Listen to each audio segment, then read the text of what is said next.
Cette vidéo vous est présentée par la boutique l'îleaujeux.ca, un service personnalisé par une équipe de passionnés d'ici.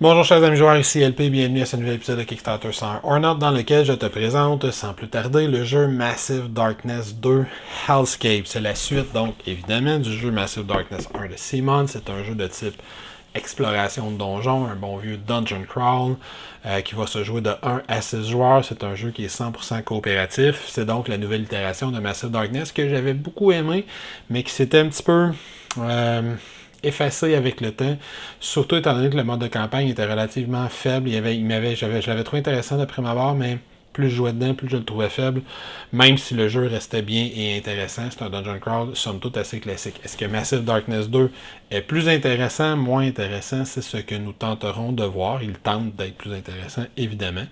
Fait que comme d'habitude, je vais t'expliquer comment on installe le jeu, comment on y joue. Je reviens à la fin te dire ce que j'en pense. Donc, si on commence avec la mise en place individuelle, première chose qu'on va faire, on va choisir un personnage. Une fois qu'on a choisi notre personnage, sa carte de personnage, on va la tourner.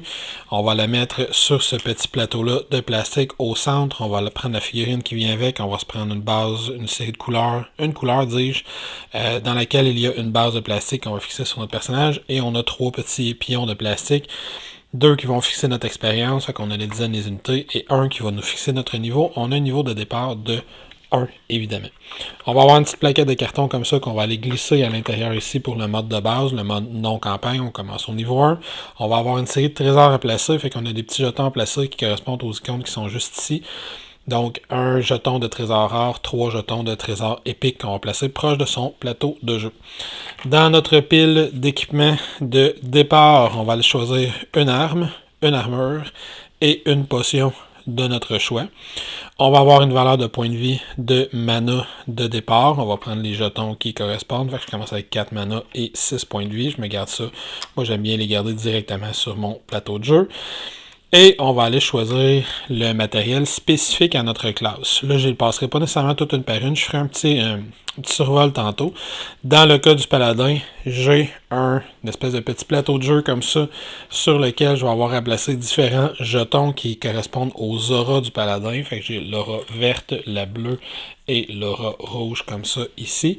Et pour terminer, on va toujours avoir à choisir une compétence de niveau 1. Dans le cas du paladin, sa compétence de niveau 1, il doit l'associer à une de ses auras. Disons par exemple que je la mets comme ça ici. Ce qui fait que quand je déclencherai ce pouvoir-là, il ne fera pas que le pouvoir qui est imprimé sur le plateau, mais en plus, il va faire le pouvoir de la carte. Fait que ça, c'est pour ma mise en place individuelle. Ce qui me reste à faire, c'est de prendre un petit plateau, un petit jeton comme ça, dis-je, qui va indiquer si j'ai pris mon tour de jeu ou non. Et ensuite, on va arriver à la mise en place générale. Pour la mise en place générale, première chose que tu vas faire, tu vas te choisir un scénario. Il y a un scénario d'initiation que je te recommande de faire si tu veux apprendre les règles un petit peu, mais tu peux facilement passer par-dessus si tu penses que tu sais déjà comment jouer. Ton scénario va te donner différentes choses que tu vas avoir à placer.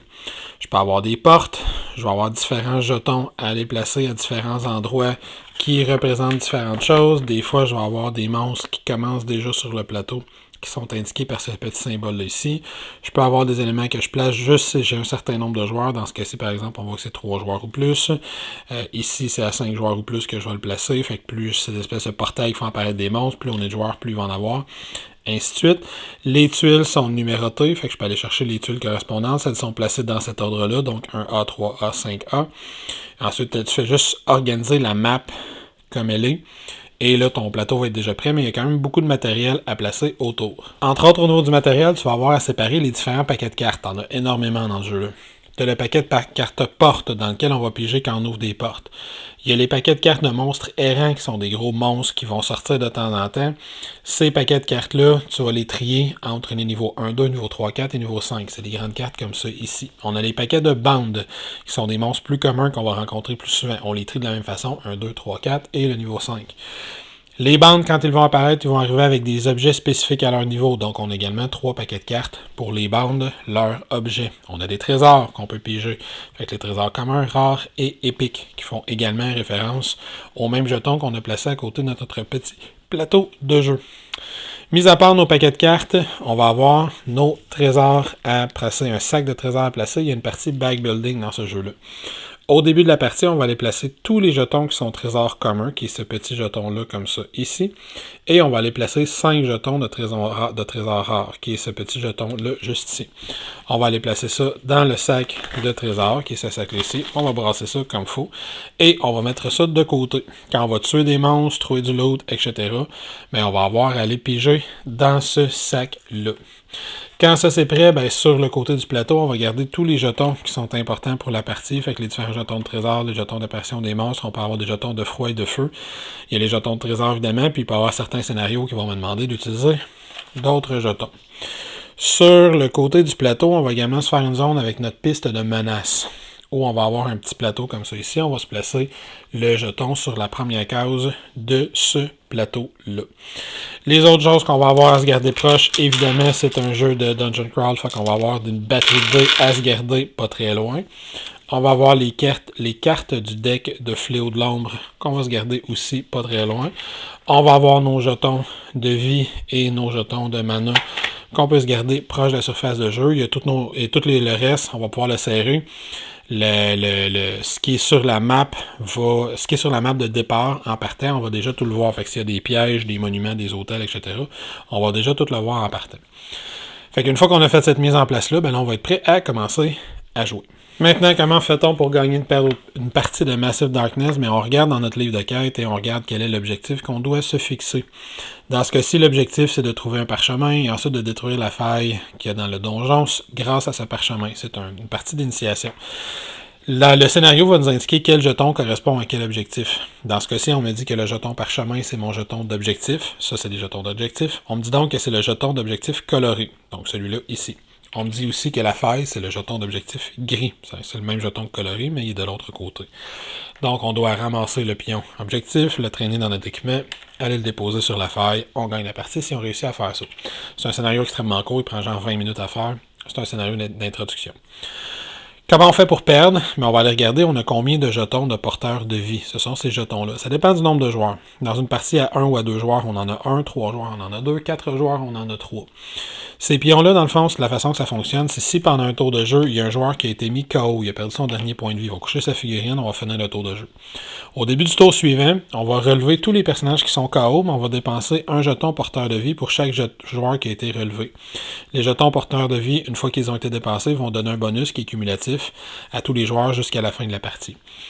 Mais par contre, si on doit dépenser un jeton porteur de vie puis on n'en a plus, ben la partie est terminée. Fait que si dans mon cas, par exemple, une partie à 2 joueurs, j'ai juste un jeton, si les 2 joueurs sont KO en même temps, ben au début du tour suivant, il faudrait que je les relève les 2, mais je n'ai qu'un seul jeton, donc la partie est terminée sur une défaite. Cela étant dit, comment fonctionne un tour de jeu, c'est assez simple, c'est assez classique dans ce genre-là. Première chose qu'on va faire, c'est que les joueurs vont jouer. Ils vont jouer dans l'ordre qu'ils le veulent, fait qu'ils vont pouvoir prendre leur tour de jeu. Par contre, quand on va décider que c'est un joueur qui joue, si on décide que c'est le paladin qui commence, par exemple, il va prendre son tour complet, faire toutes ses actions. Ensuite, il va retourner son petit jeton pour montrer qu'il a pris son tour de jeu. Puis ensuite, le roublard va pouvoir prendre son tour de jeu.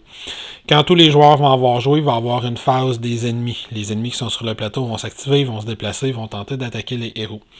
Ensuite, il va y avoir troisièmement une phase de gain de niveau où on va avoir à dépenser l'expérience qu'on va avoir accumulée juste ici pour monter de niveau. Les coûts en expérience sont indiqués directement sur notre petite plaquette combien ça coûte monter de niveau et on doit le faire. Si on peut monter de niveau, on doit monter de niveau. Finalement, il y a une phase des ténèbres lors de laquelle on va augmenter la valeur de menace qui est juste ici. Ça peut faire apparaître des monstres, des trésors, des trucs comme ça. Et on reprend comme ça cet ordre-là jusqu'à temps que la partie se termine sur une défaite parce que nous n'avons plus de pions porteurs de vie ou sur une victoire parce qu'on a réussi à atteindre l'objectif. Dans le cas de la phase des héros, chaque joueur, quand c'est à lui de jouer, disons, comme j'ai dit dans mon exemple, on dit que c'est le paladin qui commence, donc je peux tourner son jeton, c'est lui qui va prendre un tour.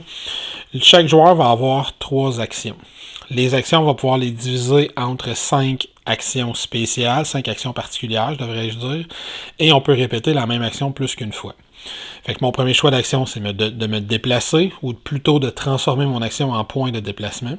Mon deuxième choix d'action, c'est d'attaquer, donc d'utiliser mes armes et pouvoirs pour attaquer. J'ai un troisième choix d'action qui est la récupération. Un quatrième choix d'action qui est de l'échange d'équipement, et ça me permet de réorganiser mon équipement en même temps. Et le cinquième choix, je vais l'appeler les actions spéciales. C'est les actions qui vont être spécifiques à mon personnage. Peut-être que j'ai trouvé un objet qui me donne accès à une nouvelle action, peut-être que mon personnage a un pouvoir dans ses cartes qui lui sont personnalisées, qui me donne accès à d'autres actions. Fait que là, on va aller regarder toutes ces actions-là, une par une, dans le détail, comment elles fonctionnent. Premièrement, l'action de déplacement. Si je prends une action de déplacement, je vais transformer mon point d'action en 2 points de déplacement, 2 points de mouvement. Et les points de mouvement peuvent s'utiliser de différentes façons. Ils peuvent s'utiliser d'abord pour se déplacer, évidemment. Fait que chaque point de mouvement que j'utilise pour me déplacer, je peux me déplacer d'une case. Je peux quitter les zones qui sont occupées par les ennemis, mais je vais prendre 1 point de dégâts par ennemi qui est sur la zone au moment où je vais me déplacer. Fait que je vais perdre des points, il n'y a pas de jet, c'est automatique, je perds des points.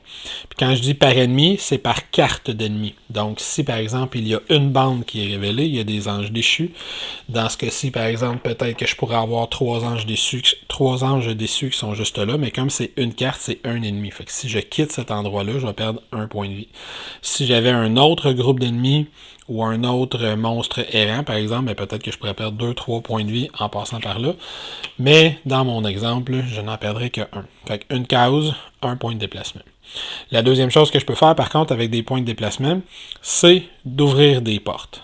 Et quand j'ouvre des portes, il va se passer beaucoup de choses. Premièrement, si je décide, par exemple, de prendre un point de déplacement pour ouvrir une porte, je pourrais être ici, par exemple, prendre une action de déplacement, faire premier point de déplacement, deuxième point de déplacement, ou je pourrais avoir commencé mon tour là, prendre une action de déplacement, premier point de déplacement, j'ouvre la porte, et là, il se passerait différentes choses, des monstres vont apparaître, des trucs comme ça. Et avec mon deuxième point de déplacement, là, peut-être que je pourrais rentrer et me sauver après. Le fait d'ouvrir une porte, ça n'interrompt pas le reste de mon tour en déplacement. Fait que première chose qu'on va faire quand on ouvre une porte, mais on va piger une carte porte et on va appliquer immédiatement son effet. Fait que ici, ça me dit par exemple, chaque héros qui est situé sur cette dalle se soigne de 2. Je suis content, vu que je viens de faire ce monstre-là, j'ai perdu 1 point de vie. Fait que je pourrais me soigner de 2. S'il y avait un autre monstre sur la même dalle que moi, ben lui aussi se soignerait de 2. Les cartes peuvent avoir un paquet d'effets différents. Peut-être que je vais enlever ce petit jeton-là, peut-être que je vais en racheter, peut-être que je vais racheter des trésors, etc., etc. Fait que c'est très, très variable. Dans mon cas, ça a juste soigné des joueurs. Ensuite, je vais regarder quels sont les jetons qu'il y a dans la zone que je viens de révéler. On voit que les zones sont séparées par les traits opaques noirs. Fait que la zone ici, ça correspond donc aux 2 cases qui sont ici. Si on a des jetons comme ça quelque part là-dedans, ça indique qu'on va les remplacer par des trésors. Fait à ce moment-là, je vais remplacer ce jeton-là par des trésors. Fait que je vais piger dans mon sac un jeton pour chaque jeton que je viens d'enlever comme ça ici. Fait qu'on voit que dans ce jeton, dans cette pièce-là, c'est un trésor commun qu'il va y avoir.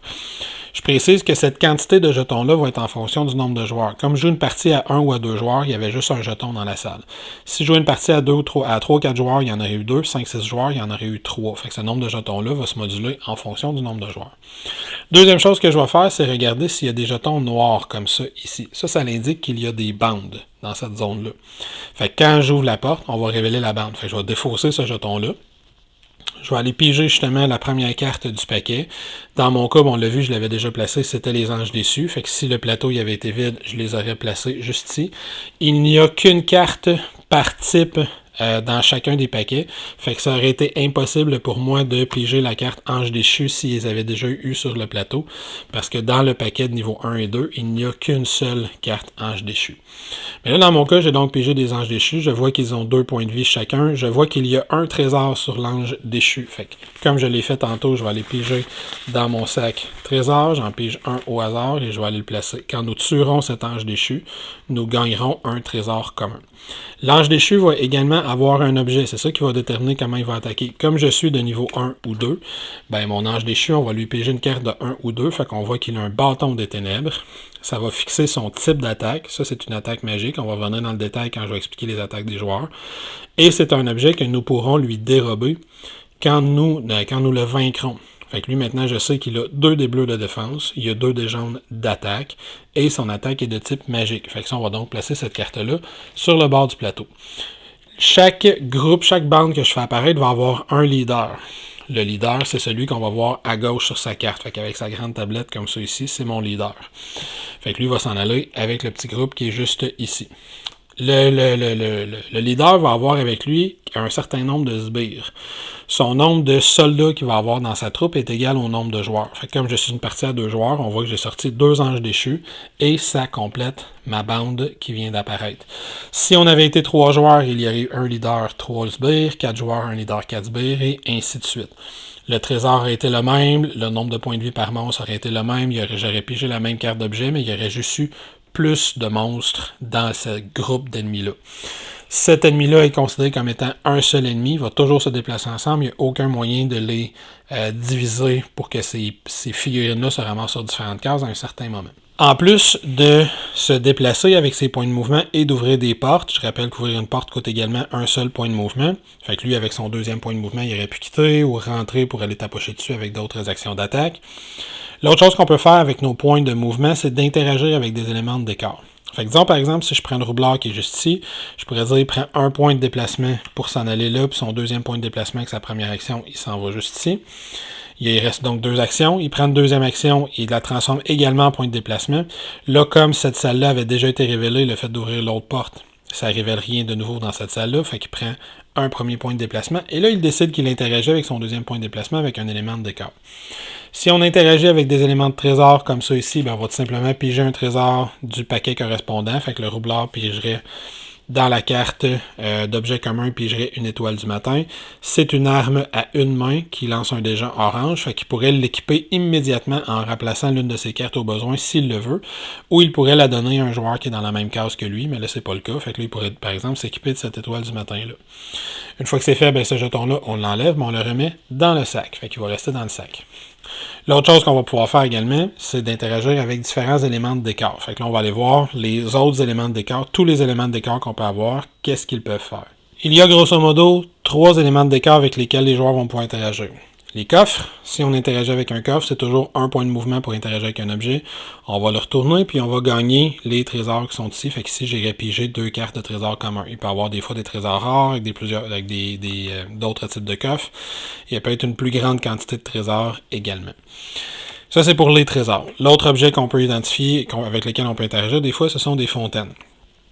Si on a une fontaine quelque part, on peut prendre un point de mouvement et non d'action, mais un point de mouvement pour interagir avec. On va le tourner et les fontaines vont nous guérir d'un certain nombre. Ici, dans ce cas-ci, j'étais chanceux, je me soignerais au maximum. D'autres fontaines vont nous guérir d'un certain nombre fixe. Les troisièmes éléments de décor avec lesquels on peut interagir, ce sont les forges. Si je suis sur une forge et que j'interagis avec la forge, ça va pouvoir me permettre d'échanger de l'équipement. Pour chaque point de mouvement que je dépense, je vais pouvoir échanger 3 cartes du même type ou de type différent. Fait que je pourrais échanger par exemple ces 3 cartes-ci, les défausser, et aller piger une carte qui est un niveau plus haut que le niveau le plus bas que j'ai échangé.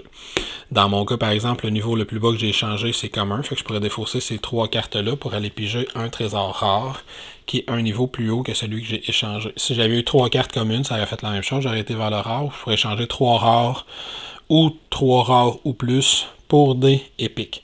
À noter que les trésors qu'on trouve dans les paquets de cartes de bande vont également devenir des trésors, dans ce cas-ci, un trésor commun. Fait qu'ils comptent dans les trésors qu'on peut échanger. Il faut juste faire attention quand on le retourne dans la défausse, de le retourner dans la défausse de bande plutôt que dans la défausse d'objets communs. La forge a aussi la particularité d'être le seul de ces objets-là qui reste sur le plateau une fois qu'on s'en sert. Les fontaines, une fois qu'on s'en est servi, on les enlève. Les coffres, évidemment, une fois qu'on a interagi avec, on les enlève. Par contre, les forges restent sur le plateau, ce qui permet d'interagir plusieurs fois avec la même forge pour échanger ses diverses cartes et ainsi améliorer son équipement. La deuxième action qu'on va avoir, évidemment, on s'en doute, c'est l'action d'attaque. Fait que disons que mon paladin commence son tour comme ça ici, il prend une première action, il prend un premier point de déplacement pour aller là. Il décide de sacrifier son deuxième point de déplacement parce qu'il veut pas rien faire avec ça, et il veut aller attaquer les anges déchus, dis-je, qui sont juste ici. Comment l'attaque va fonctionner? Bon, on va aller regarder qu'est-ce que mon paladin a d'équipé présentement. On voit que mon paladin a une épée rouillée qui est équipée, qui lui confère un dé jaune d'attaque. Il va donc se prendre un dé jaune. Si mon paladin est dans l'ombre, fait que s'il est sur l'une des cases noires du plateau, il va également ajouter le dé d'ombre. Il va l'ajouter juste s'il est dans l'ombre, qui est un dé pourpre mauve comme ça ici. À cela, on va ajouter les dés de défense du groupe que j'attaque. Les anges déchus ont 2 dés bleus de défense. Et on va ajouter un dé noir pour chaque sbire qu'il y a dans le groupe. Je pourrais avoir divers effets. Peut-être que si, par exemple, j'avais ma masse que j'ai trouvée, le roublard, il me l'a donné, puis je l'ai d'équiper dans l'autre main. On peut tout à fait équiper 2 armes tant qu'elles sont compatibles dans leur type d'attaque. On voit que l'épée rouillée attaque avec en mêlée, alors que mon adversaire, lui, va attaquer avec des effets magiques. Fait qu'on commence par se faire notre réserve de dés comme ça ici. On doit également vérifier notre portée, les attaques de mêlée, donc l'épée, on doit être dans la même case. Les attaques magiques, donc la petite baguette magique, on doit être dans la même case ou une case adjacente. Alors que les attaques de distance avec un arc, on peut être aussi loin qu'on le veut tant qu'on est en ligne droite et qu'on a une ligne de vue. Fait que si j'avais un arc, ben je pourrais tirer sur cet ennemi-là à cette distance-ci. Je n'aurais pas mon dé d'ombre malheureusement parce que je ne suis pas dans l'ombre. Et je pourrais les attaquer d'aussi loin que je veux. Par contre, une attaque à distance, donc une attaque d'arc, je ne peux pas attaquer sur ma propre case. Fait qu'une fois qu'on a déterminé la portée, on a déterminé la validité de l'attaque, on a déterminé notre réserve de dés, on va tout simplement lancer ces dés-là. Là, je peux avoir de multitudes d'effets qui me donnent des effets de relance. La relance, c'est ce petit symbole-là ici. Fait qu'on voit d'ailleurs avec mon épée, je peux faire une relance une fois par tour. Fait que je vais prendre mon dé orange, par exemple, parce que je trouve qu'il est mal roulé, et je vais le relancer. Je suis très, très satisfait du résultat que j'ai obtenu. D'autres effets peuvent me faire des relances. On voit par exemple dans le cas du paladin, pour expliquer rapidement comment il fonctionne, lui peut dépenser du mana gratuitement pendant son tour de jeu, avant ou après une autre action, pour déployer son aura dans une zone. Son aura va lui permettre de faire une relance, et comme j'ai amélioré cette aura-là, peut me permettre de faire une autre relance. Fait qu'il me restera encore 2 relances, je vais essayer d'enlever ses griffes. Il me reste encore une fois une seule relance. Je peux pas aller mieux que ça, malheureusement. C'est mon résultat final. Quand notre résultat, on a fini de rouler nos dés, qu'on a barré tous nos dés, on va comparer, disons que j'ai roulé ça, on va comparer la défense avec la valeur de l'attaque. Chaque bouclier annule une épée, et on va faire des dégâts en fonction du nombre d'épées qui reste. Fait que je fais 1, 2, 3, 4 de dégâts. Les anges déchus ont 2 points de vie chacun, fait qu'avec 4 de dégâts, je vais tuer les 2 anges sbires. On tue toujours le chef en dernier. Pour chaque monstre qu'on tue, on va faire 1 point d'expérience. Fait que je viens donc de faire mes deux premiers points d'expérience. Et j'ai terminé mon action d'attaque. Il me reste un détail important, ce sont les griffes et les petits symboles de main comme ça. Pour chaque griffe qu'on roule, on subit 1 point de dégâts qui est imparable. J'en ai roulé une, je subis donc 1 point de dégâts qui est imparable. Pour chaque main qu'on roule, fait que dans ce cas-ci, si j'avais roulé ça, j'aurais eu 2 points de dégâts imparables et j'aurais activé l'effet de main une fois. Pour aller activer l'effet de main, on va aller voir sur la carte qu'est-ce qu'elle fait. On voit que l'ange déchu va rouler s'il roule une main en attaque, il m'enlève un bouclier de défense. Dans ce cas-ci, c'était pas un jet d'attaque pour lui, c'était son jet de défense. Fait que je suis correct, il m'a rien fait de plus. Il me resterait une action, fait que je pourrais décider de le réattaquer. Comme il n'y a plus de sbire, avec ma dernière action, je n'aurai plus à lancer les dés noirs. C'est un dé noir par sbire. Le reste de mes dés, je les garde. J'ai ce dé-là qui vient de mon épée, ce dé-là qui vient de ma masse, ce dé-là parce que je suis dans l'ombre, ces 2 dés de défense. Je roule ça ici.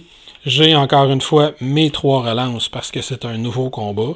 Fait que peut-être qu'avec ma première relance, j'aimerais essayer d'enlever. Deuxième relance et troisième relance, j'ai réussi à enlever tous ces boucliers. Fait que là, je lui fais 1 point de dégâts seulement. Fait que je vais faire 1 point de dégâts sur le chef. J'étais un peu déçu, j'aurais réussi à le tuer. J'aurais aimé le tuer. Qu'est-ce que les autres symboles font? Ben, si je roule ce symbole-là, c'est que ça me donne du mana. Fait que moi, on voit que j'avais dépensé 1 de mana pour déployer mon aura. Fait que je regagne le mana que j'ai dépensé. Je suis content. Ce symbole-là, quand on le roule, c'est qu'on déclenche son habileté spéciale sur sa carte. On a tous une habileté d'ombre. Fait que dans ce cas-ci, je vais pouvoir faire une action de récupération gratuite après le combat parce que j'ai roulé mon habileté spéciale. Il a une chance sur 6 de rouler cette habileté-là. Si j'avais été un peu plus chanceux et j'avais tué, disons dans ce cas-ci, j'aurais fait 2 de dégâts en plus de gagner 2 de mana. Mais donc en faisant 2 de dégâts, je tue le chef. En tuant le chef, je fais 1 point d'expérience de base. Tous les joueurs, moi et les autres joueurs, nous faisons 2 points d'expérience parce qu'un chef est mort. Fait que j'en ferai donc 2 de plus, mais le roublard en ferait également 2. Et en plus de ça, je vais gagner la carte qui appartenait au monstre. Fait que je peux décider de l'équiper ou non. Dans mon cas, probablement, je ne l'équiperai pas parce que je trouve que je suis mieux équipé que ça. Je la mets donc dans ma réserve. Et je vais aller piger une carte supplémentaire parce qu'il y avait ce jeton-là sur le monstre. Fait que je vais donc aller piger un kilt, c'est quelque chose qui s'équipe aux jambes.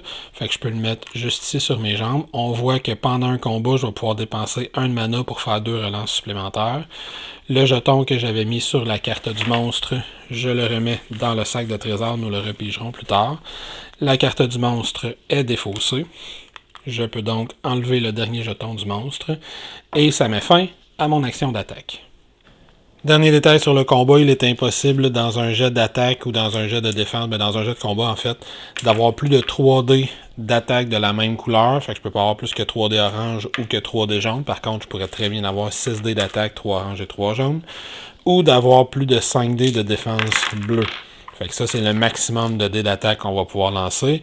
Évidemment, si on est dans l'ombre, c'est un des joueurs qui attaque qui peut avoir un dé d'ombre et il peut y avoir jusqu'à 6 dés noirs, étant donné qu'il y a un dé noir par sbire et que le nombre de sbires dans un groupe de monstres est égal au nombre de joueurs. L'autre action que je peux faire, c'est une action de récupération. L'action de récupération, c'est très simple. On regagne 2 points, soit 1 mana, soit 1 vie, soit 2 vies, soit 2 mana. Puis on distribue ça comme on le veut sur son personnage. On voit que mon personnage, moi, gagnait cette action-là gratuitement, vu qu'il avait roulé son symbole pendant le combat. L'autre action que je peux faire, c'est d'initier une phase pour une action, d'initier une phase d'échange et d'équipement sur ma case. Si on fait ça, ce qui arrive, c'est que, par exemple, le paladin prend une action, on fait ça, il est sur la même case que le roublard. Fait que moi et le roublard, on peut s'échanger des cartes comme on le veut parmi les équipements qu'on a qui sont présentement équipés ou qui sont dans notre réserve. On n'a pas de limite de cartes qu'on peut avoir dans la réserve. Et si on fait ça, ben après on va pouvoir s'équiper. Fait que peut-être que le roublard il a trouvé une belle armure qu'il aimerait me donner. Fait que je vais défausser cette carte-là. Je vais plutôt mettre celle-ci. Peut-être que moi j'ai trouvé en échange, ben tiens, cette armure-là, c'est intéressante pour le roublard, je lui donne. J'ai trouvé un bouclier à une main. Je vais défausser mon épée, je vais mettre mon bouclier ici. Qu'on s'échange ça comme on veut. Je précise que les potions ne prennent pas de place dans l'équipement. Ils sont juste ici. C'est des cartes qui ont toujours un fond bleu comme ça. Ne prennent pas de place dans l'équipement. Et on peut les utiliser à n'importe quel moment du tour de jeu. Même pendant le tour des ennemis, même pendant qu'on se fait taper dessus. Je peux prendre par exemple ma potion de soin pour me guérir de 2 au moment où je tomberai au sol. Fait que toutes les cartes qu'on décide de ne pas équiper ou qu'on remet dans notre réserve, on se fait une petite pile sur le bord de notre plateau de jeu. Ça, c'est dans notre sac à dos. Ça, c'est ce qu'on a d'équipé. Finalement, les dernières actions qu'on va pouvoir prendre, c'est des actions qui vont être écrites sur différentes cartes. Peut-être qu'un personnage va débloquer des cartes spéciales, dis-je, qui vont lui permettre de faire certaines actions. Peut-être que je vais trouver des équipements qui vont avoir le mot-clé action écrite dessus, comme ce javelot ou cet anneau runique qui n'a rien à voir avec le Seigneur des Anneaux. Donc, si on trouve l'une de ces cartes-là, ben je n'ai qu'à prendre un de mes points d'action pour mettre en place, pour effectuer l'action qui est écrite sur cette carte-là. Même chose si on a des compétences spéciales qui ont le mot-clé action, ça indique que je dois prendre une action pour activer cette compétence-là. Quand tous les joueurs ont joué, ben là, c'est rendu au tour des monstres de s'activer. Quand on active les monstres, on va fonctionner à peu près de la même façon que les joueurs. Les monstres vont s'activer un petit peu différemment selon si ce sont des bandes ou si ce sont des monstres errants. Il y a différents effets de jeu qui peuvent faire apparaître des monstres errants, dont un qu'on va voir dans la phase des ténèbres, mais il peut y avoir des cartes portes qui font apparaître des monstres errants, des effets de scénario, etc. Les monstres errants fonctionnent de la même façon que les monstres habituels. C'est juste qu'eux autres, ils n'ont pas de cartes d'items qui leur sont associées. Leurs valeurs en attaque sont ici, leurs valeurs en défense est ici. Fait que comme ils n'ont pas de sbires, le nombre de dés noirs qu'ils vont lancer est en fonction du type de monstre. Ils vont avoir également des trésors à placer. Fait que lui, par exemple, on voit que sur ce monstre-là, il y a 2 trésors à piger et un trésor rare. Fait qu'on va donc aller prendre 2 jetons au hasard, le petit symbole de clé, fait que c'est 2 trésors communs dans son cas. Et pour le trésor rare qui est juste ici, on ne placera pas de jetons. Dans le fond, quand on va tuer le monstre, on va aller piger 2 jetons communs parce qu'on a pigé nos 2 jetons communs. On va aller donc piger 2 trésors communs, dis-je, avec 2 cartes comme ça. Et comme il y a un trésor d'imprimé rare, en plus, on va piger un trésor rare quand on va tuer ce monstre-là. Pour le reste des effets, il fonctionne. Pour le reste des récompenses, il va fonctionner comme les bandes.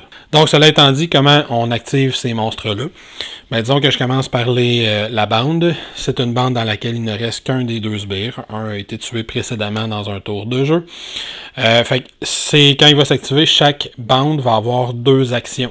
Si ils sont tout simplement trop loin pour utiliser leur pouvoir, ils vont prendre 1 point d'action. Fait que dans ce cas-ci, par exemple, comme il a une attaque magique, il peut m'attaquer sur sa propre case ou à une case de distance. Fait qu'avec sa première action, il va se déplacer d'une case. Les autres, ils se déplacent pas de 2 cases par action dépensée, mais seulement de 1. Et avec sa deuxième action, comme il y a une attaque magique, il va pouvoir m'attaquer. Le principe est exactement le même. Il va lancer C'est dés d'attaque, dans ce cas-ci, c'est 2 dés jaunes. Je vais regarder ma défense. Dans mon cas, à moi, j'ai une défense d'un dé bleu. Fait que je vais donc ajouter un dé bleu. Les monstres n'utilisent jamais le dé d'ombre. Il va ajouter un dé noir par sbire. La seule différence, c'est que là, il va avoir le rôle de l'attaquant plutôt que du défenseur. Ce qui veut dire que là, il va pouvoir déclencher son effet qui était sur sa carte qu'on a vu tantôt, qui s'est déclenché lorsqu'il attaque. Il attaque à deux épées. J'ai un de défense. Je peux utiliser différents effets de relance. Par exemple, je suis encore dans ma sphère, dans mon aura. Et on voit que mon aura me donne une relance dans un combat. Si ça avait été moi qui attaquais, j'aurais une relance supplémentaire. Mais là, donc, j'aurais le droit à une relance. Fait que disons que j'essaye de lui enlever sa griffe. J'ai réussi à lui enlever sa griffe. Il me fait 2 épées contre un bouclier. Je subis 1 point de dégâts. Si je ne lui avais pas enlevé sa griffe, ben on voit qu'avec sa petite patte comme ça, il m'annule un bouclier. Fait que donc, dans ce cas-ci, j'aurais eu 2 de dégâts. Lui, il ne fera jamais de mana, donc ce symbole-là, pour lui, ça ne veut rien dire. Fait que je vais tout simplement perdre le nombre de points de vie associés à l'attaque que j'ai eu, et ça termine son activation. Si le monstre avait commencé son activation à cet endroit-là, comme il a une attaque magique, il peut m'attaquer une case, mais il m'aurait attaqué 2 fois lors de son tour de jeu. Les monstres errants fonctionnent un petit peu différemment. Les monstres errants, dans le fond, on va voir si sa première condition est active. Fait que si Andra est dans le donjon, ben Andra attaque le héros en ligne de vue qui possède le moins de santé, si possible. Fait que là, dans ce cas-ci, il n'y a aucun héros qui est en ligne de vue d'Andra parce que la ligne de vue est spécifiquement en ligne droite. Mais si par exemple j'avais été ici, je suis dans sa ligne de vue, on voit qu'elle peut attaquer à n'importe quelle distance tant qu'elle est en ligne de vue vu qu'elle a une attaque à distance. Donc elle ferait son attaque. Et ensuite, on dit « retire-la du donjon ». Fait qu'elle fait son attaque, lance les dés comme je viens de le montrer, puis on la retire du donjon. La prochaine fois qu'elle s'attaque, ben, si Andra est dans le donjon, ce n'est pas vrai, fait que je m'en vais à sa deuxième phase. Si Andra n'est pas dans le donjon, ben, je la place dans une zone adjacente au héros qui possède le moins de santé, fait que peut-être qu'il apparaîtrait juste ici, justement, et il ferait une attaque. Tout simplement.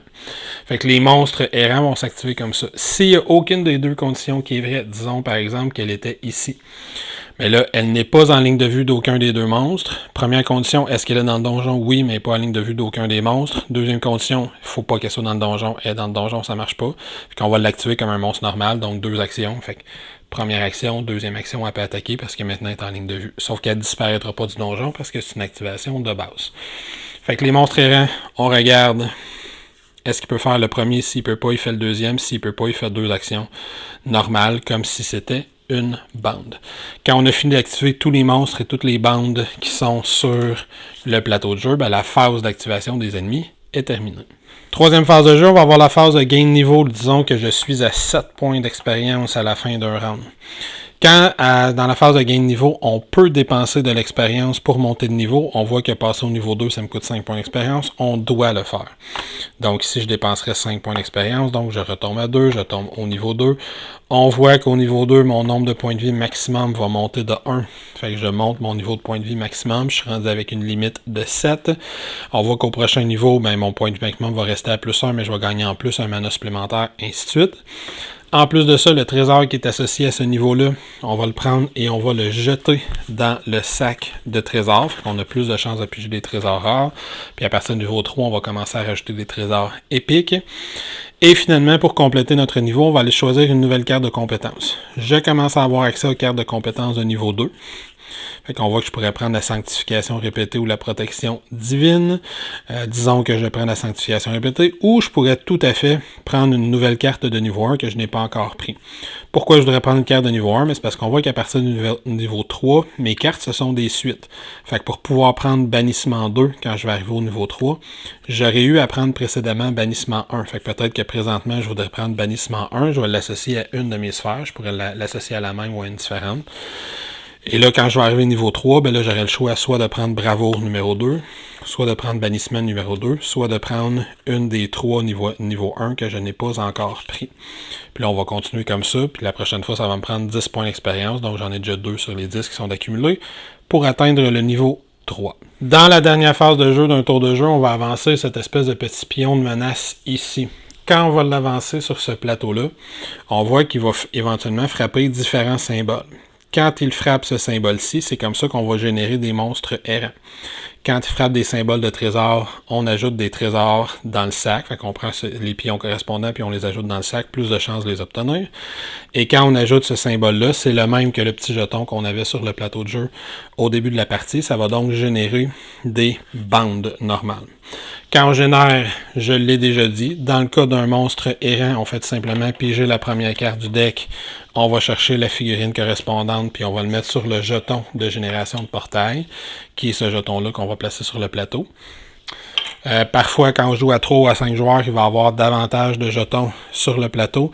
Fait qu'on va générer généralement, quand on génère des bandes, une bande par jeton qui est sur le plateau, incluant ce jeton-là, alors que les monstres errants n'apparaissent que sur ce jeton-là.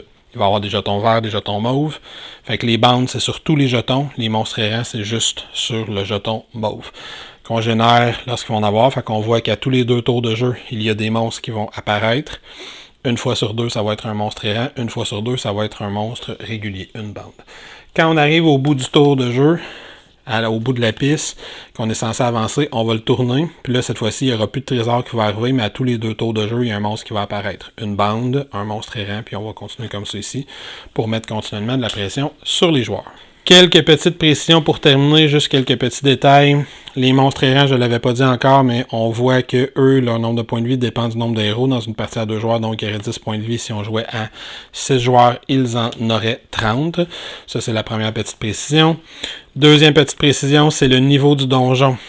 À partir du moment qu'un seul des joueurs tombe niveau 3, le niveau du donjon au complet tombe au niveau 3. Ce qui veut dire que les bandes qu'on va piger seront des bandes de niveau 3, les monstres errants seront de niveau 3, ainsi de suite quand on arrive au niveau 5, fait qu'il va y avoir de l'équipement plus fort, de l'équipement qui cette fois-ci va être considéré comme de l'équipement rare pour les joueurs quand ils vont le trouver. Ainsi de suite, donc les monstres seront de plus en plus forts au fur et à mesure qu'on avance. Ça prend un seul joueur qui arrive au niveau 3 ou au niveau 5 pour que le donjon complet passe au niveau 3 au niveau 5. La récompense d'expérience fonctionne un petit peu comme je l'ai déjà parlé, fait que chaque monstre qu'on tue vaut 1 point d'expérience, que ça soit un monstre de base, un sbire, que ça soit un capitaine ou que ça soit un monstre errant, vaut 1 point d'expérience pour le joueur qui l'a tué. Par contre, les capitaines rapportent 2 points d'expérience supplémentaires pour l'ensemble du groupe. Donc, si le paladin, comme je l'ai fait dans mon exemple tantôt, tue le capitaine, il fait 3 points d'expérience, mais le roublard en fait 2. Les monstres errants fonctionnent de la même façon, mais eux, c'est 4 points d'expérience bonus. Donc, si le roublard tue le monstre errant, il fait 5 points d'expérience, 1 pour l'avoir tué, plus le 4 de bonus. Mais le paladin, il va faire le 4 de bonus aussi, pour s'assurer que les héros vont progresser de façon relativement égale. Toujours dans mes derniers détails, parfois en se déplaçant, on va tomber sur des pièges à ours ou des pièges, des espèces de grosses trappes comme ça ici. Quand on en a sur un plateau puis qu'on se déplace dessus, on va tout simplement le révéler. Ça prend pas d'action parce que c'est négatif, puis ça va me donner un effet négatif. Ou si je suis chanceux, il n'y aura rien sur le jeton quand je vais le tourner de côté. De la même façon, ces pièges-là, c'est le même principe, mais ça va être des dégâts quand on va se retourner dessus. Dernière chose que je vais dire, certaines cartes vont faire partie d'un set. Par exemple, ici, les jambières de héros vont faire partie du set de l'ensemble Fléau de l'ombre. Et on voit que je peux avoir différents objets qui font partie du même ensemble. Il y a même dans la partie des trésors épiques des objets spécifiques pour chaque classe quand on en pige. Par exemple, ici, on voit que c'est la dague lumineuse du roublard. Fait que ça, c'est juste le roublard qui peut l'équiper. Mais il va y avoir d'autres objets, justement ici, mon bouclier de paladin. Si jamais on trouve plusieurs objets qui appartiennent au même ensemble, et dans le jeu de base, il n'y a qu'un seul ensemble, l'ensemble des fléaux de l'ombre, ben on va aller chercher la carte correspondante de notre classe. Ici, on voit que si j'ai 2 ensembles de l'ensemble fléau de l'ombre, 2 objets de l'ensemble fléau de l'ombre, je vais débloquer ce pouvoir-là. Alors qu'ici, si j'ai 4 ensembles de 4 objets du même ensemble, je vais débloquer plutôt le 2e pouvoir. Donc ça, c'est une autre façon qu'on peut avoir de s'améliorer si on trouve plusieurs objets du même ensemble. Je répète, dans le jeu de base, il n'y a qu'un seul ensemble, mais il y a plusieurs exemplaires, comme on l'a vu d'ailleurs dans ce deck de cartes-là. Il y a plusieurs exemplaires des mêmes objets dans l'ensemble, fait que ça permet à plusieurs joueurs d'équiper le même ensemble, donc d'avoir les versions plus puissantes du même ensemble dans la même partie. Tout ce qui reste à expliquer, c'est les combats contre les boss. De temps en temps, un scénario va nous indiquer qu'on doit maintenant affronter un boss. Par exemple, on pourrait avoir affronté l'archange Michel. Quand on affronte un boss, premièrement, on va avoir l'effet de scénario qui va nous dire le combat contre le boss commence. On va avoir à vider complètement notre plateau. On va les enlever. On va mettre une tuile spéciale qui est la tuile du boss. Et là, comme dans les mises en place initiales, le scénario va nous dire de comment organiser cette tuile-là, quelle icône mettre où, quel jeton mettre où, quel monstre mettre où, etc. C'est comme si on repartait une mission. Les joueurs vont venir plein de points de vie, plein de mana. Ils vont faire une phase d'expérience obligatoire, donc il va y avoir une dernière chance de monter de niveau avant le combat contre le boss. Et on va remplacer la piste des ténèbres par la fiche du boss. Fait que si on regarde un petit peu la fiche du boss, comment elle est faite, on va se permettre de tasser ça un petit peu. Fait que si on regarde un petit peu la fiche d'un boss, comment c'est fait pour voir comment fonctionne un combat de boss, bien, comme on a enlevé la piste des ténèbres, le petit jeton de ténèbres qu'on a, on va aller le placer dans le bas de la piste du boss, tout simplement. Ça va nous dire le boss, quand il s'active, qu'est-ce qu'il fait. Et là, les boss ont une grosse différence. Le tour de jeu va changer dans les combats contre les boss. Au lieu d'avoir les joueurs qui jouent chacun leur tour en flippant ce petit jeton-là quand ils ont terminé, bien là, le boss, lui, va s'activer après chaque tour des joueurs. Fait qu'il va jouer plusieurs fois dans un même round de jeu. Si on est à 2, il va donc jouer 2 fois. À chaque fois qu'il va jouer, il va lancer le nombre de dés qui est dans le haut ici. Donc, on dit quand il dépense une action, il lance les 2 dés noirs qui sont là. Et il va s'activer et déclencher une habileté en fonction du nombre de mains qu'il a roulé. Là, on voit que moi, j'ai roulé aucune main, fait qu'il va déclencher l'habileté Justice Céleste. Si après le tour du roublard, il lance encore, et disons que cette fois-ci, je roule une main, ben, il va plutôt activer l'habileté Coup de lance. On fait simplement suivre les consignes qui sont inscrites sur l'habileté pour savoir ce qu'il va faire.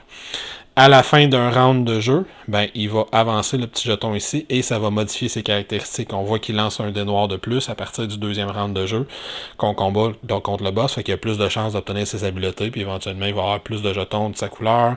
On voit ses habiletés de défense, ses habiletés d'attaque comme ça ici, il y a 15 points de vue par joueur. Quand il roule une main en combat, voici son résultat. Puis on va rouler comme ça tout simplement jusqu'à temps qu'on vainque le boss. Lui, le boss, une fois qu'il est rendu à son 5e niveau, au 5e round, il ne progresse plus, il va rester comme ça jusqu'à la fin du combat. Alors voilà, c'était Massive Darkness 2, une toute petite boîte. J'espère que tu as maintenant une bonne idée de comment ça se joue. Avant de passer au niveau de la critique, je vais quand même te dire que l'une des choses particulières de Massive Darkness 2, l'un de ses intérêts, c'est le fait que les classes fonctionnent très très différemment les unes des autres. Donc, je vais t'expliquer un petit peu brièvement les 6 classes du jeu de base, puis rapidement certains des éléments des autres classes que tu pourrais potentiellement trouver dans les extensions, comment elles fonctionnent. Premièrement, tu vas avoir le berserker. Le berserker, lui, ce qu'il va avoir, c'est qu'il va avoir une piste de rage. À chaque fois qu'il va subir des points de dégâts, il va ramasser des jetons de rage. Ces jetons de points de vie, il va les déposer sur une... qu'il a perdu, il va les déposer sur une espèce de piste de rage. Puis il va pouvoir déclencher, utiliser ces jetons de rage pour déclencher différents effets de posture offensive, défensive, pour bouger davantage, frapper plus fort, etc. Fait que lui, il va se synergiser avec les points de vie qu'il perd pour pouvoir frapper ses adversaires de plus en plus fort. On a le paladin, que tu as déjà vu. Le paladin va avoir 3 auras. Il va pouvoir dépenser des manas pour placer ses auras dans différentes zones. Il ne pourra pas placer 2 auras dans la même zone. Puis les auras vont donner divers avantages, différents bonus à lui-même et à ses coéquipiers. En montant de niveau, lui, ce qu'il va faire, c'est qu'il va améliorer ces différents auras en leur mettant des cartes de compétences supplémentaires. Fait que les auras vont faire 2, 3, voire 4 effets différents pour la même aura sur une même case. On va avoir ensuite le rôdeur, le bon vieux ranger, qui est une espèce de chasseur. Lui va avoir une mécanique de pousse ta chance. C'est-à-dire que quand il va faire des attaques, des habiletés spéciales, il y a un deck de cartes qui lui est spécifique. Il va tourner des cartes puis il va tenter d'obtenir 7 symboles de flèche. S'il y a exactement 7 symboles de flèche, il va déclencher un effet super. S'il y a moins de 7 symboles, ben, il a décidé d'arrêter là, il va déclencher un effet de base. Mais s'il y a plus de 7 symboles, il va déclencher un effet négatif. Fait que lui va avoir évidemment montant de niveau, des façons de défausser des cartes, repiger puis manipuler tout ça. On va avoir le chaman qui a différentes pistes élémentaires qui vont monter. Ces pistes élémentaires vont lui permettre de déclencher différentes capacités. Puis il va se servir de son mana. Au lieu de dépenser son mana comme les autres joueurs, il va se servir du mana qu'il gagne pour énergiser, pour rajouter de la force sur ces différentes pistes élémentaires, puis il peut déclencher différents effets.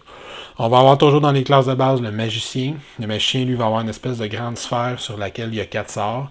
En montant de niveau, il va pouvoir améliorer les sorts qui sont sur sa sphère.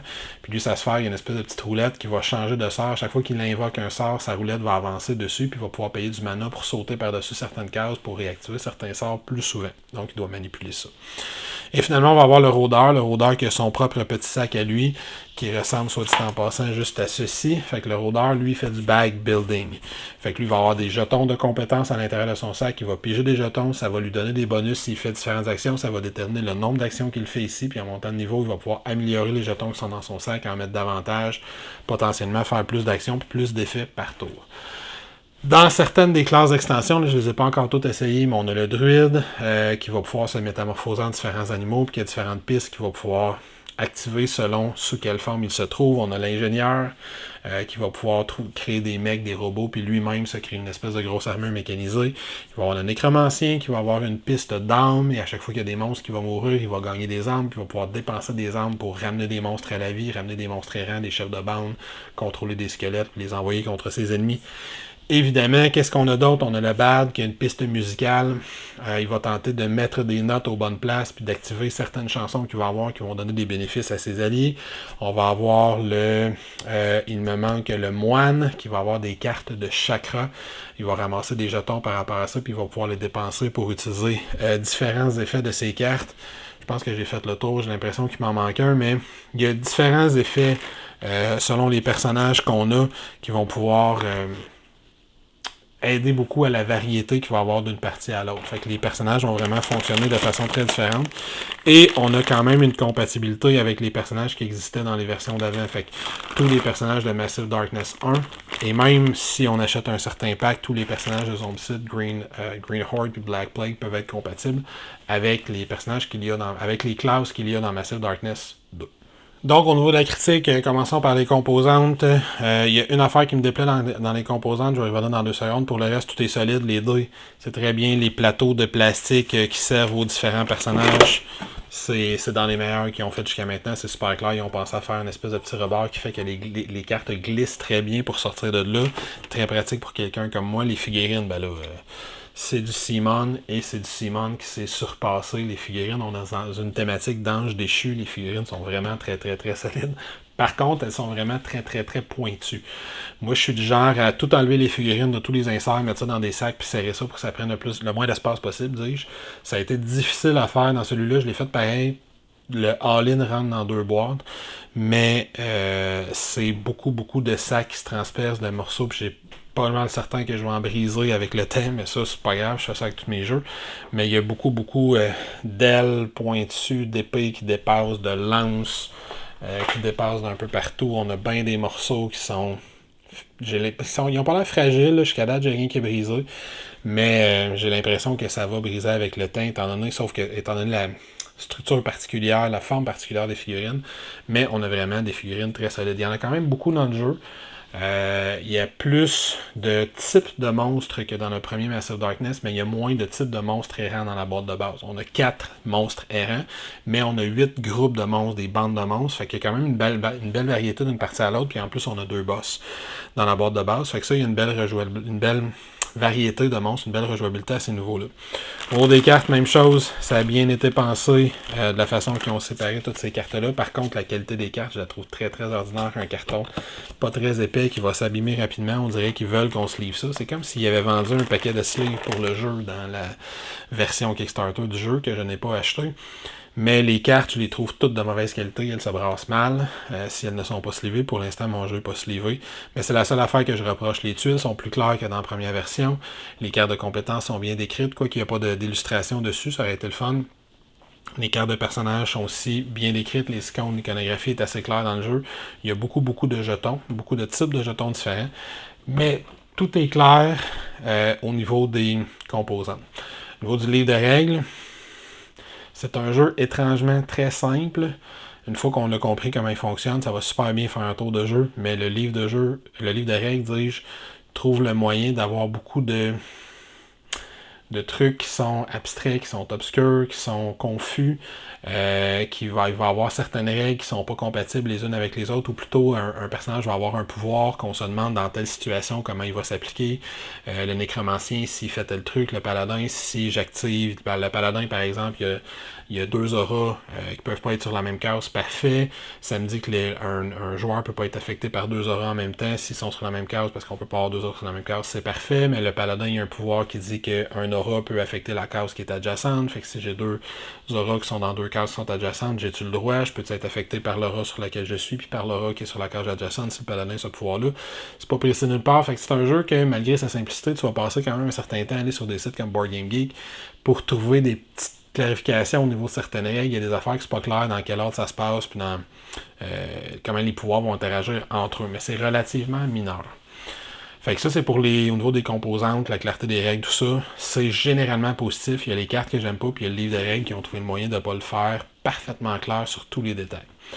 Au niveau du gameplay, ils ont pris Massive Darkness puis ils l'ont simplifié. Un jeu qui était déjà relativement simple. Fait que ça, c'est super bien avec des petits accrochages à gauche à droite, mais dans l'ensemble, ça fait de Massive Darkness un meilleur jeu. Un jeu qui est plus facile à prendre en main, qui est moins maladroit dans certaines de ses mécaniques. Par contre, il y a un petit peu moins de profondeur dans tes stratégies que tu vas avoir, je trouve, dans ce que tu vas vouloir faire dans une partie. C'est extrêmement simple. Ils ont pris Massive Darkness puis ils l'ont amené au niveau du zombicide. Je ne veux pas le dire de façon négative, là, mais au niveau de la complexité du jeu.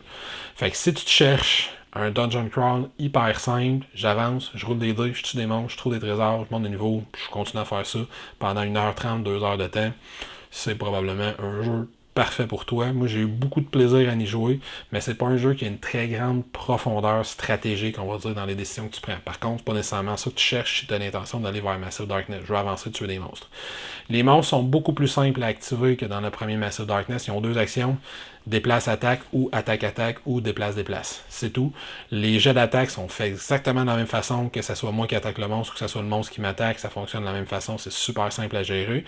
Les monstres sont plus dangereux que dans le premier Massive Darkness qui était extrêmement facile, étant donné la règle des dés noirs. J'ai toujours une chance de subir des dégâts, peu importe la distance à laquelle je me trouve du monstre, peu importe l'habileté que j'utilise, si je roule les griffes, il va me faire des dégâts. Fait que ça, c'est intéressant. Les monstres les joueurs disent ont des capacités différentes. C'est intéressant. Fait que c'est un bon dungeon crawl de base, de premier niveau. Le mode campagne, je l'ai lu. Je ne l'ai pas encore fait. Je te ferai peut-être une vidéo éventuellement pour préciser le mode campagne, se compare comment par rapport au premier Massive Darkness. Les règles me semblent beaucoup plus intéressantes que dans le premier Massive Darkness, et il y a certains aspects, juste au niveau des composantes, qui m'intéressent déjà plus que le mode campagne du premier Massive Darkness. Je m'explique. Dans une partie normale de Massive Darkness, on joue un scénario de soirée, on peut se rendre jusqu'à un maximum de niveau 5. Fait que de l'équipement niveau 5, nos compétences niveau 5, etc. Dans le mode campagne, on peut se rendre jusqu'au niveau 10. Fait qu'il y a déjà le fait que j'ai 5 nouveaux niveaux à explorer si je m'en vais dans le mode campagne, que je n'aurai pas dans le jeu de base si je joue un scénario comme ça, une soirée avec un groupe d'amis. Fait que déjà ça, c'est plus intéressant à aller explorer. Au-delà de ça, la narrative, ça va être il y a une narrative, ce qu'il n'y avait pas dans le premier mode campagne. Une narrative plus développée, mettons, avec des choix qui vont se faire d'un scénario à l'autre. Fait qu'après le premier scénario, on va choisir si on va vers le scénario 2, vers le scénario 3. Ensuite, on va automatiquement au scénario 4. Ensuite, on va choisir entre 5, 6, 7, puis on va continuer comme ça. Donc, il y a une certaine variété, puis ça peut être intéressant de refaire la campagne, je pense, pour pouvoir la faire. Mais je te dis tout ça sous réserve, je ne l'ai pas encore fait, je n'ai que lu les règles de campagne, mais juste le fait qu'on débloque du nouveau matériel, on a des nouvelles cartes, des nouvelles compétences, du nouvel équipement qu'on peut avoir juste dans le mode campagne, j'ai trouvé ça intéressant. Je reviens au mode de base de Massive Darkness qui se joue très bien. Dans ces autres choses intéressantes au niveau des ajouts, il y a les combats de boss, que j'en ai fait maintenant 2. Je les trouve intéressants. Ça amène une nouvelle dimension à une fin de partie. Fait que ça, j'ai trouvé ça le fun, comment ça fonctionne. Le boss, il est dangereux. Il s'active après le tour de chaque joueur plutôt que de jouer juste une fois par round. Il devient de plus en plus fort. Il y a des habiletés quand même assez fortes. Les boss sont différents. Les deux que j'ai essayé sont très différents les uns des autres. Fait que ça, j'ai trouvé ça très intéressant. Aussi, la façon que les dés fonctionnent, j'ai trouvé ça le fun, les capacités des joueurs, j'ai trouvé ça le fun. Et évidemment, le plus le fun, mais avec un petit défaut, je trouve, c'est la façon dont les personnages sont différents les uns des autres. Ils ont vraiment pas les mêmes composantes entre elles. Le machin a un gros plateau rond avec une flèche qui tourne dans le milieu. Le rogue, il fait du backbuilding de son côté. Le ranger, il y a un deck de cartes où il va faire du pouce ta chance avec ça. Le berserker, il a ses propres jetons à lui. Le paladin, il a son propre plateau. Le chaman a son propre plateau. Tout le monde a des composantes différentes. Ce qui fait que c'est très différent. Si j'ai joué avec le barbare, le berserker, prochaine partie, je joue avec le paladin, je vais avoir une game complètement différente. J'aurai pas de compétences en commun entre les deux, comme il pouvait pouvait y avoir dans le premier Massive Darkness, même si les classes étaient très différentes. Fait que ça amène une très belle rejouabilité. Par contre, là où j'ai un bémol, maintenant que j'ai joué quelques parties, c'est si je refais la même classe, je joue une deuxième partie, une troisième partie avec un paladin, je vais le trouver tout aussi intéressant à jouer. Par contre, j'ai pas tant d'options que ça à l'intérieur d'une seule classe, je trouve. Il y a certaines classes que je trouve qui ont plus de choix de la façon qu'ils montent, mais le paladin, j'ai 3 compétences niveau 1, j'ai 2 compétences niveau 2. Fait que j'ai un choix sur 3 compétences ma première partie que je joue, puis quand je gagne mon premier niveau, puis je tombe niveau 2, j'ai 4 compétences que je peux acheter. Les 2 compétences niveau 1, j'ai pas acheté, les 2 compétences niveau 2 qui s'ouvrent à moi. Quand j'arrive au niveau 3, j'ai encore moins de choix. Parce que quand j'arrive au niveau 3, les compétences, ce sont les suites des compétences de niveau 1. Fait que pour prendre la compétence bannissement 2, il faut que j'ai pris au niveau 1 bannissement 1. Fait que dans les 3 nouvelles compétences de niveau 3 qui s'offrent à moi, réellement, il y en a juste une que je vais pouvoir prendre, ou sinon je reprends dans les compétences que j'ai mis de côté depuis le début de la partie. Fait qu'en rejoint, oui, il y a des arbres de compétences différents que je vais pouvoir faire d'une partie à l'autre, mais il y en a moins que ce à quoi je me serais attendu. Je me serais attendu à avoir quand même une bonne variété à l'intérieur d'une classe. Puis que ça monte avec le temps. Tu sais, le chien, il y en a un sort d'attaque. Là. Les autres sorts font 2, mettons. Sur les 3-4 sorts qu'il peut acheter, il y a un sort de déplacement, un sort d'attaque, etc. Fait qu'il y a moins de variété que j'aurais imaginé à l'intérieur d'une même classe. Mais les classes sont très différentes les unes des autres. Fait que, mettons que j'ai 2 constructions de compétences intéressantes que je peux faire dans la carrière d'un personnage dans une partie. J'ai toujours bien 6 personnages dans la boîte de base. Ça me fait facilement une douzaine, quinzaine de parties avant de commencer à avoir l'impression que j'ai fait le tour. Il y a une très bonne variété de cartes, pas de compétences, mais d'armes, d'équipements qu'on peut trouver, étant donné que tous les équipements qu'on peut trouver nous-mêmes en pigeant dans nos trésors, ben, ça se combine à tous les équipements qu'on peut trouver en tuant des monstres qui sont de la même couleur que les équipements que je vais avoir moi aussi, fait que ça amène une super belle variété. Et c'est pas mal ça que je vais avoir à dire sur Massive Darkness 2. Fait que, est-ce que c'est un bon dungeon crawl? Est-ce que c'est un bon explorateur de donjon? Il est très efficace dans ce qu'il fait. Il faut juste que tu sois conscient de ce qu'il t'offre. Il t'offre un jeu simple, pas mal de premier degré. J'irais jusqu'à dire d'introduction dans ce genre-là, tellement il est simple. Il t'offre pas un jeu qui va avoir des choix stratégiques déchirants. Il t'offre pas un jeu qui va avoir une tension intellectuelle extrêmement profonde. Par contre, il t'offre le genre de jeu qui te restera pas beaucoup de points de vie. Il reste 4 points de vie au monstre errant à la fin de la partie, puis qu'il faut que tu tues pour gagner. Tu lances 8 dés, tu réussis à avoir 6 d'attaque contre un 2 de défense, tu utilises à peu près 12 pouvoirs pour manipuler les dés, puis là tu finis par réussir par one-shotter, par tuer d'un coup un gros monstre, par faire une grosse attaque.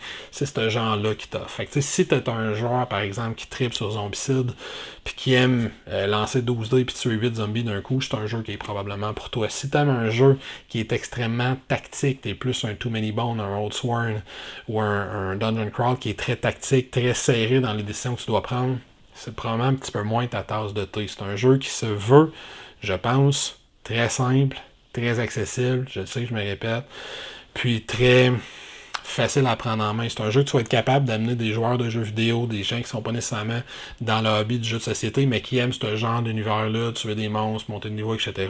C'est un jeu que tu vas probablement pouvoir amener des gens qui sont moins dans le hobby pour leur faire découvrir qu'est-ce que ça peut être de jouer à des jeux de société. Pour moi, c'est quand même une belle qualité. C'est un jeu que le setup est quand même assez long. Faut que tu en sois conscient. C'est un jeu qui prend beaucoup de place sur la table. Faut que tu en sois conscient aussi. Puis c'est un jeu qui est évidemment assez dispendieux. Par contre, il est déjà disponible en français, ou il le sera sous peu. Moi, c'est la version française que j'ai, fait que ça existe en français. Il y a plusieurs des extensions qui vont sortir en français, puis il n'y en a pas tant que ça qui étaient exclusive à la campagne Kickstarter. Je pense qu'il y a juste 2 extensions campagne puis une extension de personnage qui est exclusive à la campagne. Tout le reste, c'est des choses que tu vas pouvoir acheter en magasin. Fait qu'il va y avoir quand même énormément de matériel qui va sortir, surtout qu'ils sortent des espèces d'upgrade packs pour que le matériel de ta première saison de Massive Darkness qui est dans ce coin-là, ça soit disponible, puis tu peux tout adapter pour ta deuxième saison, ta deuxième version de Massive Darkness, si c'est quelque chose qui t'intéresse à faire. Donc voilà, sois-en conscient, un jeu qui prend beaucoup de place, qui a un long setup, mais qui est agréable à jouer, le genre de jeu que tu lances plein de dés, tu prends un verre en jasant à côté, puis tout est simple, tout est facile à gérer. Puis c'est ça. Fait que si c'est quelque chose qui toi te parle, ben c'est peut-être quelque chose qui va être intéressant pour toi. Moi, je suis très très satisfait de mon achat. Je sais exactement dans quel genre de contexte je vais le sortir et puis je vais le jouer. Puis je sais exactement avec quel genre de joueur dans quel genre de contexte. C'est pas ce jeu-là que je vais sortir pour aller vers quelque chose qui est plus crunchy, qui a plus de viande autour de l'os au niveau des décisions qu'on va prendre puis des choix qu'on va faire. pendant notre soirée de jeu.